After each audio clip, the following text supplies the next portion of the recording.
It was the end of March, and I was sawmilling one of the biggest birch logs I've ever come across.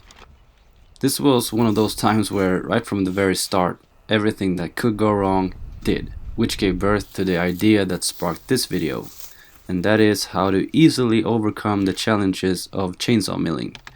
Because in my view, this is by far the simplest and most cost-effective way of producing really large, high-value slabs. It's a little bit more complicated than that, but if you're like me, a lone wolf woodworker who wanted to work with big slabs and not invest a ton of money in already cut and dried wood or a big sawmill, then yeah, that statement holds true. To me, this simple little device has been the backbone of my woodworking business, and with this video I hope to provide you all the essential skills and tools that are a must in order to effectively mill large timbers.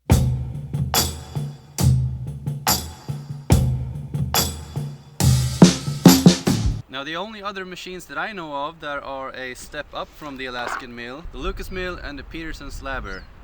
And you also have the Woodmeister WM1000, but that's just a whole other price range. So I'm gonna be setting up to make the first cut. And once that's done, we could start slabbing. The end goal with this setup is to establish a flat surface for your mill to ride upon. This can be done in many ways. Just do a Google search on Alaskan mill first cut and you'll see plenty of other options. I made my end brackets to have adjustable set screws. This lets me fine-tune both ends after I screw them into the log, and it's a very reliable way of making sure I don't introduce twist into my slabs. As you can see, we're a little bit out of level, so I need to adjust the set screws a little bit on both sides. First I'll just release that bolt just a little bit, and then I can lower this just a little bit, and at the same time elevate this until we are perfect. Now this step is crucial. After making the first cut, you've established the surface on which all of your sequential cuts will reference from. If the surface is twisted, all of your slabs coming off the saw will now be twisted as well. The odds of ending up with flat slabs after a long period of careful drying are already very slim, so do the best you can, no matter how excited you are to start milling, and trust me, I know the feeling. Chainsaw milling isn't really about just cutting through a log lengthwise, although that's basically all you're doing. If you start getting into this, you'll soon find yourself spending more time just dealing with breakdowns than you are actually running the saw. Yes, it's very infuriating at times, but being prepared is key, which brings me back to this birch log. Now, birch can be really boring or it can be super amazing. It all seems to depend on the individual logs, really. This is starting to get past its due date. Birch really needs to be sawn early. You can't leave it sitting for too long unless you want spalted birch, but it's a whole different story. Not even halfway through the cut, and then poof, the chain breaks. You can see me hopelessly smiling in an attempt to suppress my anger, but don't worry, we can fix this. I'm using a breaker and spinner to replace the broken tooth with a new one. Most of the issues you'll encounter when chainsaw milling are chain related. That's why a solid understanding of all the different types and how they work is very important. Chainsaw bars come in a few different configurations and sizes and require the correct type of chain for that particular bar. It can get a little bit confusing, especially if you're new to this, so let's break this down.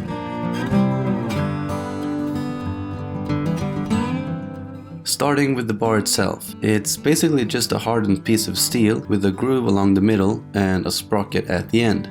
Somewhere on the bar you'll find a little text that will specify 4 things: what length it is, what the pitch of your chain needs to be, the number of drive links, and the thickness of your drive links, otherwise known as gauge. A chain that is used for sawmilling is called a ripping chain. That means the cutting tooth is sharpened at a 10-degree top plate angle. This geometry lends itself well to a lengthwise, or in woodworking terms, a ripping cut, hence the name. However, knowing your pitch is more important, so let's start with that.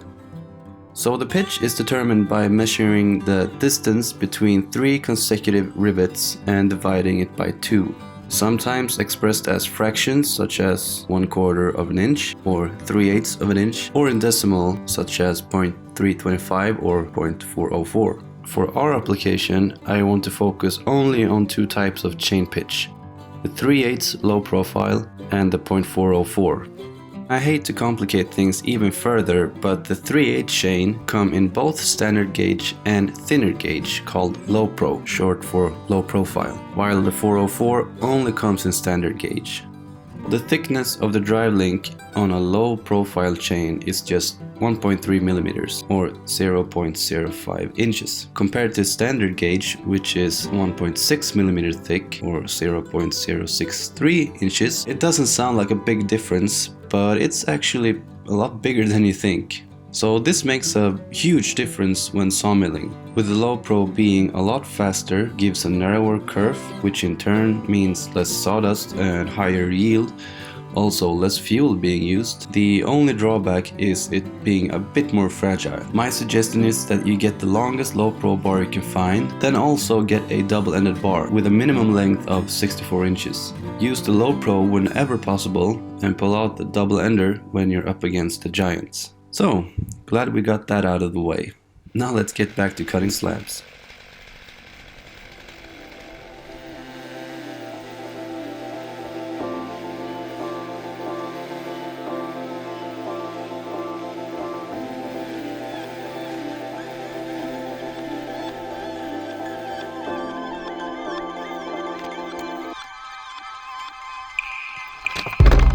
It doesn't make a whole lot of sense to use a chainsaw mill if you want dimensional lumber like 2x4s or 2x6s, because even the smallest of bandsaw mills will outpace the chainsaw mill by a mile doing just that. This is more like chasing a pay streak of gold. Just like a miner strips the worthless overburden trying to get down to gold-rich gravel, we can discard the common, low-value, small-sized logs and instead focus on finding unique-looking and big-diameter logs. Preferably hardwoods like oak, maple, ash or elm, but even softwoods can produce very high-value slabs. It all depends on the quality and character of the wood. What I want to see is a figured grain called flame birch or curly birch. It's like little ripples going perpendicular to the direction of the grain. It adds a lot of depth and chatoyance to the final product, greatly increasing its value. I also want the deep, rich colors of the hardwood, only found in older trees, highlighting the center of a slab with a reddish brown and hints of purple.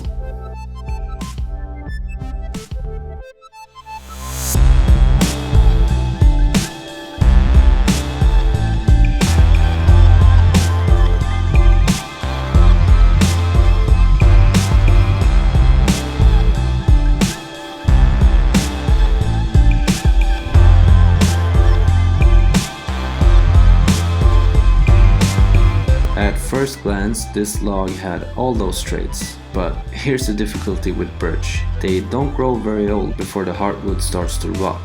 So I was hoping it wasn't gonna be too bad, but unfortunately it was pretty far gone. Still, with this much figured grain, it was well worth it to keep milling.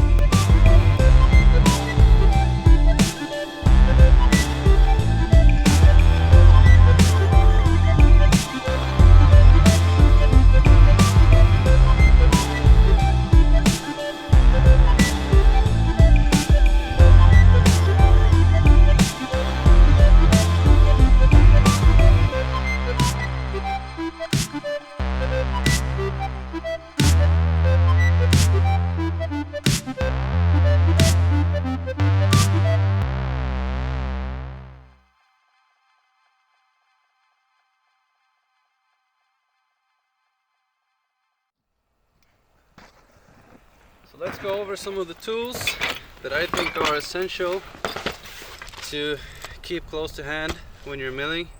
So I keep everything in just 2 bags. This contains all the tools that I need to do this efficiently and not have too much downtime. And let's start with the most important, first aid. Luckily I've never had to use this and I hope I never will.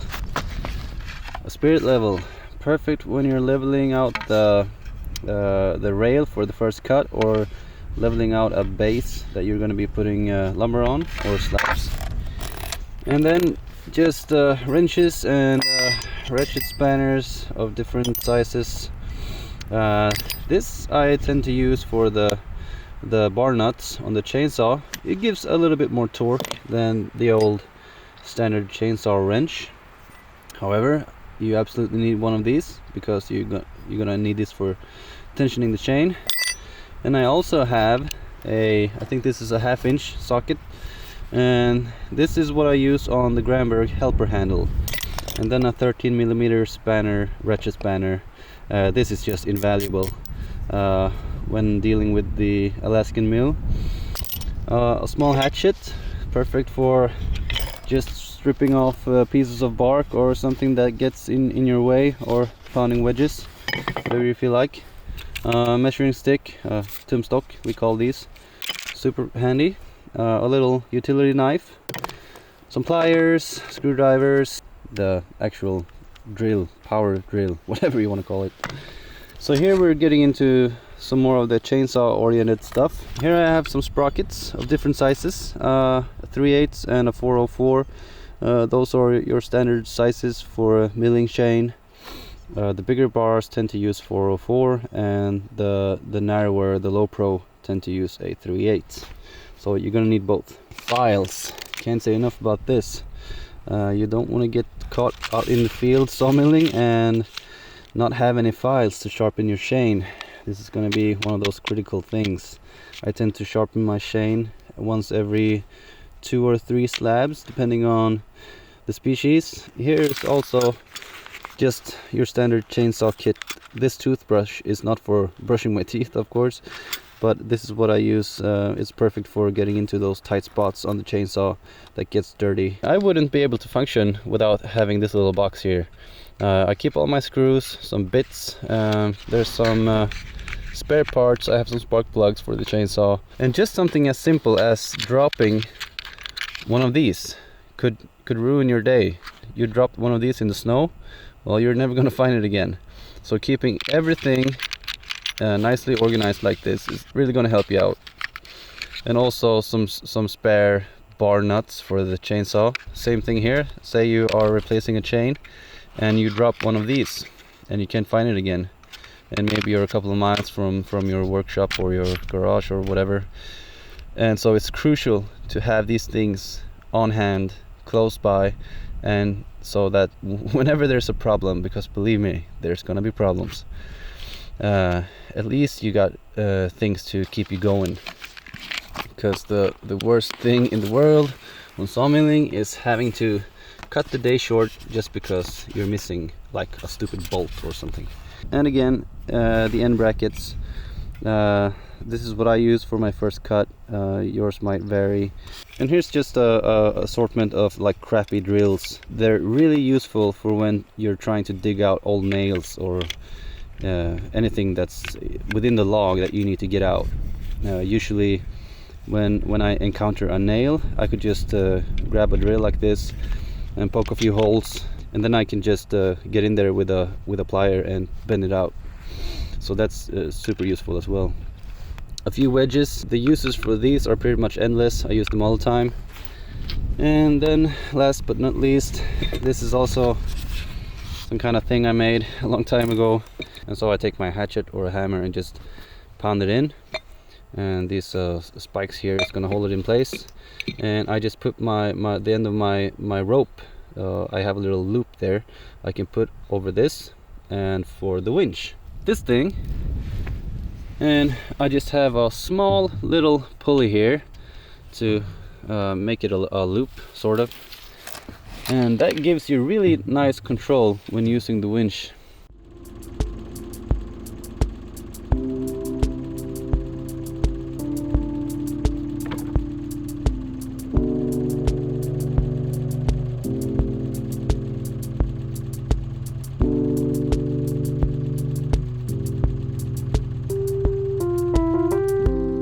In the end, there was a lot of good wood in that birch, despite the rotted areas.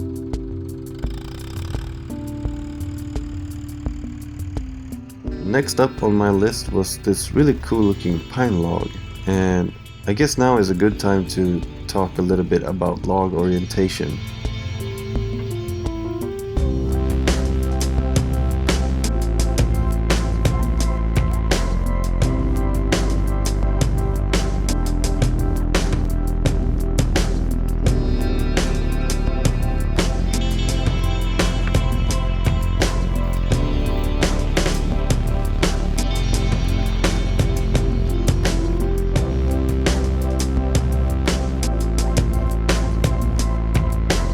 You will have to work together with the actual shape of the log and position it in such a way for it to produce the type of slabs you're after. If you want really wide slabs, then of course you'll need to roll your log so that its widest sides are facing outwards, if that makes sense. And this pine log had a funny shape at the butt end, so I rolled it around a couple of times until I was happy with this position.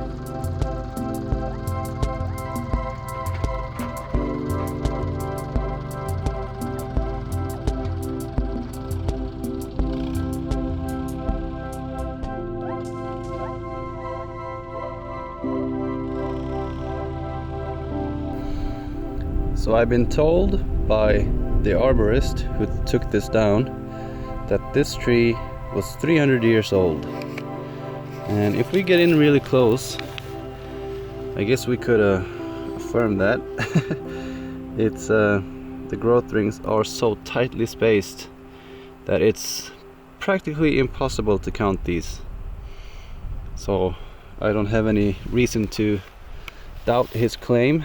We are going to get some smaller slabs or some narrower slabs up top, but we are definitely going to get the widest slabs if we have it oriented like this. This is roughly 90 centimeters. I think that's 36 inches. And we can see these like bark inclusions, but they don't go very far. They run about 1/4 of its length, and then it's pretty smooth after that.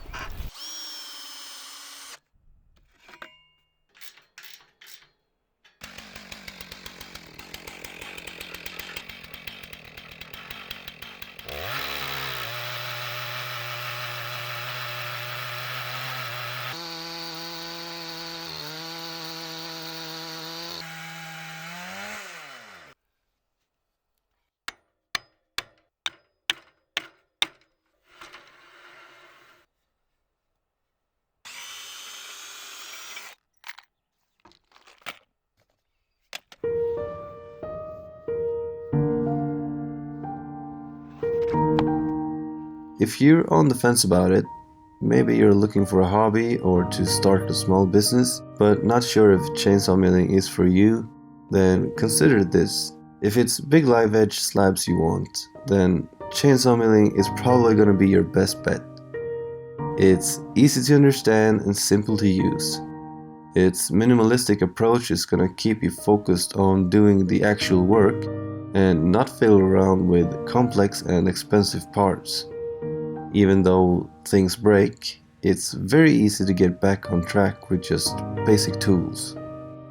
And don't get too caught up in the bandsaw versus chainsaw mill. If you're a one-man crew, then that stuff don't matter. They both work fine as long as you're making sawdust.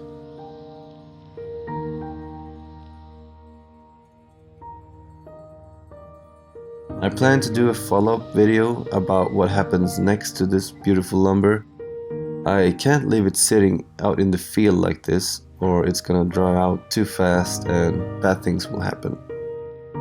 Go ahead and subscribe if you want to see more, and leave a like if you found this video to be of help.